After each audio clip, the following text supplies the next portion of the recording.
जय श्री हरि। आज हम सुनाने जा रहे हैं श्रीमद् भागवत महापुराण सुख सागर चतुर्थ स्कंद 13वां अध्याय।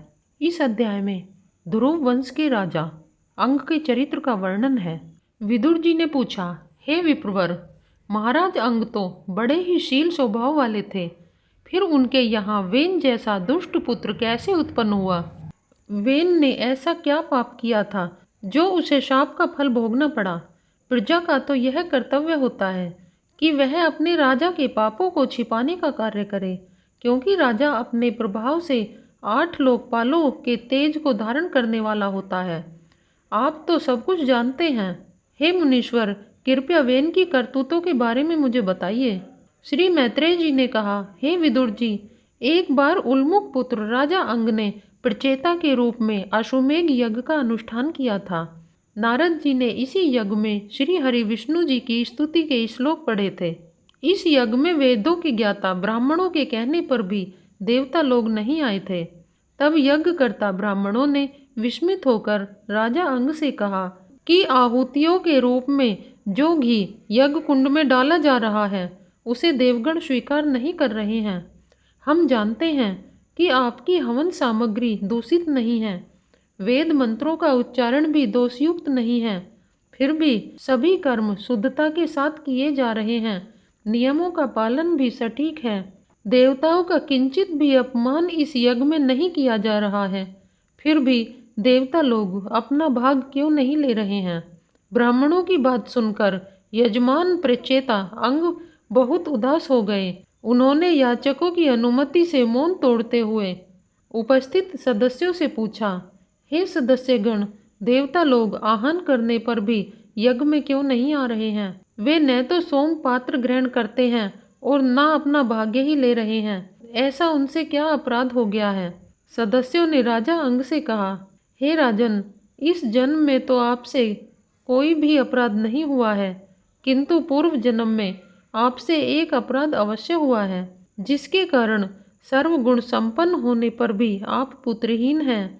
इसलिए पहले आप पुत्र प्राप्त करने के लिए यज्ञ कीजिए, भगवान आपको पुत्र अवश्य देंगे।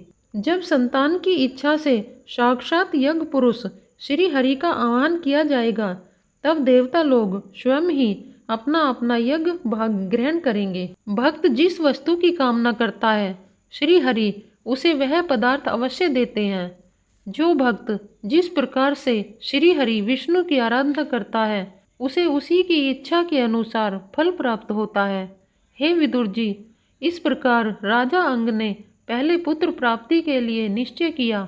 उन्होंने यज्ञ रूप श्री विष्णु को पुरोडास नामक चरु समर्पित किया। उन्होंने जैसे ही अग्नि में आहुति डाली, उससे अग्नि और भी तीव्र होकर जलने लगी। तभी अग्नि के मध्य से सोने का हार पहने तथा शुभ वस्त्रों से सुशोभित खीर से भरा एक स्वर्ण पात्र लिए एक पुरुष प्रकट हुआ। उदार बुद्धि राजा अंग ने याचकों की अनुमति से उंगली भर खीर उस कटोरे से ले ली और उसे स्वयं सूंघकर अपनी पत्नी को दे दिया। रानी ने वह खीर खा ली। उस खीर को खाने के कुछ समय बाद रानी को गर्भ ठहर गया। उस गर्भ से रानी को यथा समय एक पुत्र की प्राप्ति हुई। वह बालक जन्म से ही अधर्म वंश में उत्पन्न अपने नाना मृत्यु का अनुगामी था। उसकी माता सुनीला मृत्यु की पुत्री थी। वह बालक युवा हुआ तो रोज वन में जाता और बाघों की हत्या की जगह भोले भाले निर्दोष हिरणों की हत्या कर देता। उसे देखते ही वनवासी लोग वेन आया कहकर भयभीत हो जाते। वह ऐसा क्रूर और निर्दयी था कि मैदान में खेलते हुए अपने हम वयस्क बालकों को निर्दयता के साथ पटक पटक कर मार डालता था। महाराज अंग ने उसे सुधारने का बहुत प्रयत्न किया, परंतु उसे सुमार्ग पर लाने में असमर्थ रहे। इससे उन्हें बड़ा दुख हुआ। उन्होंने सोचा कि जिस कपूत की करनी से माता पिता को असहनीय दुख उठाना पड़े और उनका सारा सुयश मिट्टी में मिल जाए तथा अधर्म का भागी होना पड़े, तो ऐसे कपूत होने से तो न होना ही अच्छा है।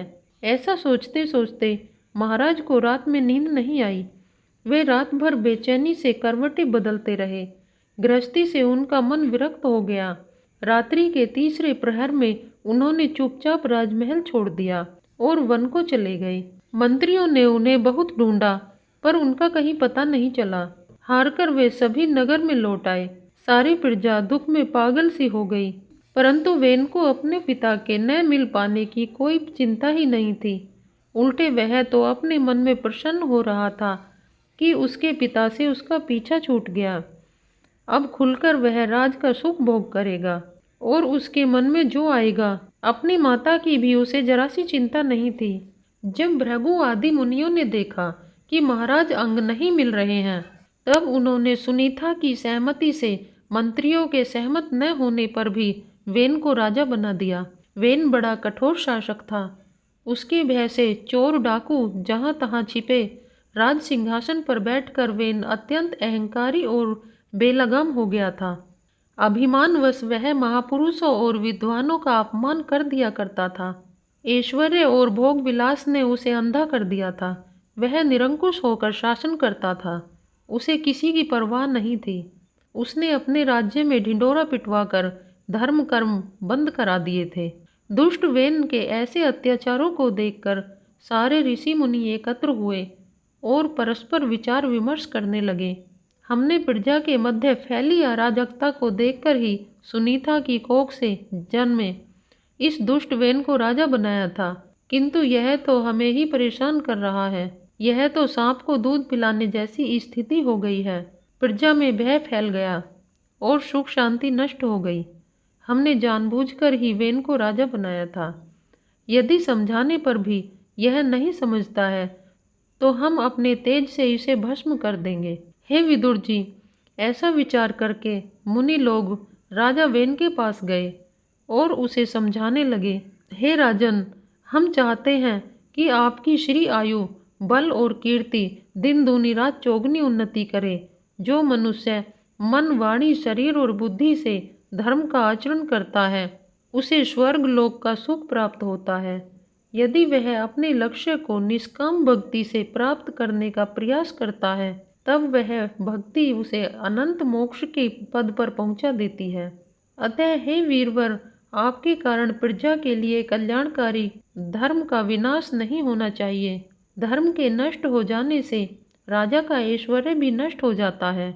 जो राजा न्यायपूर्वक प्रजा की सब तरफ से रक्षा करता है, वह इस लोक और परलोक दोनों में सुख पाता है। जिस राज्य में वर्ण आश्रम धर्म का पालन करने वाले लोग यज्ञ पुरुष भगवान श्री हरि की आराधना करते हैं, भगवान उससे प्रसन्न रहते हैं, क्योंकि वे ही सारे विश्व की आत्मा और जीवों के रक्षक हैं। हे राजन, भगवान श्री हरि समस्त लोकों के नियंता हैं।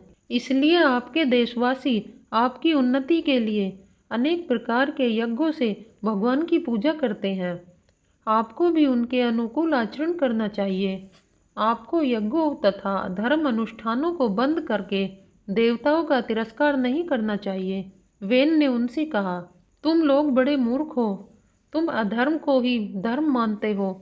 जो तुम्हें जीविका देता है, तुम्हारी आवश्यकताओं की पूर्ति करता है, उस राजा को छोड़कर तुम न जाने किस भगवान की पूजा करते हो। तुम्हें तो मेरी पूजा करनी चाहिए। जो लोग अपनी मूर्खता से परमेश्वर स्वरूप राजा की उपासना नहीं करते, वे अपने राजा का अनादर करते हैं। उन्हें न तो इस लोक में सुख मिलता है और न ही परलोक में। तुम जिसके प्रति भक्ति रखते हो, वह यज्ञ पुरुष कौन है? यह तो ऐसा ही है जैसे उल्टा और दुष्चरित्र स्त्रियां अपने पतियों से प्रेम न करके पर पुरुषों से प्रेम करती हैं। विष्णु, ब्रह्मा, महादेव, इंद्र, वायु, यम, सूर्य, मेघ, कुबेर, चंद्रमा, पृथ्वी, अग्नि और वरुण आदि जितने भी देवता हैं, वे सभी राजा के शरीर में ही निवास करते हैं। इसलिए राजा सभी देवताओं के समान होता है और देवगण उसी के अंश होते हैं। अतः मूर्ख ब्राह्मणों, तुम द्वेष छोड़कर अपने सभी कर्मों से मेरा पूजन करो और मुझे ही यज्ञ भाग दो। भला मेरे सिवाय ऐसा कौन है जो अग्र पूजा का अधिकारी हो सकता है? मैत्रेय जी ने कहा, हे विदुर जी, इस प्रकार विपरीत बुद्धि होने के कारण वह राजा वेन अत्यंत कुमार्गी और पापी हो गया। उसका पुण्य क्षीण हो गया। उसने मुनियों की बात का परिहास उड़ाया और मूर्ख कहा। जब मुनियों ने देखा कि राजा वेन पर उनकी बातों का कोई प्रभाव नहीं हो रहा है, तो वे मुनि क्रोधित हो उठे। वे उस पर अत्यंत कुपित होकर उसके पास से लौट आए। तब मुनियों ने उसे मार डालने का निश्चय किया, क्योंकि यदि यह जीवित रहा तो धर्म का विनाश होगा और चारों तरफ अधर्म का बोलबाला हो जाएगा। यह दुराचारी राज्य सिंहासन के कतई योग्य नहीं है, क्योंकि यह निर्लज्ज पापी यज्ञ पुरुष श्री हरि की निंदा करता है। जिसकी कृपा से इसे ऐश्वर्य प्राप्त हुआ है, यह उसी की निंदा कर रहा है। तब उन मुनियों ने अपनी मंत्र शक्ति से राजा वेन की हत्या कर दी।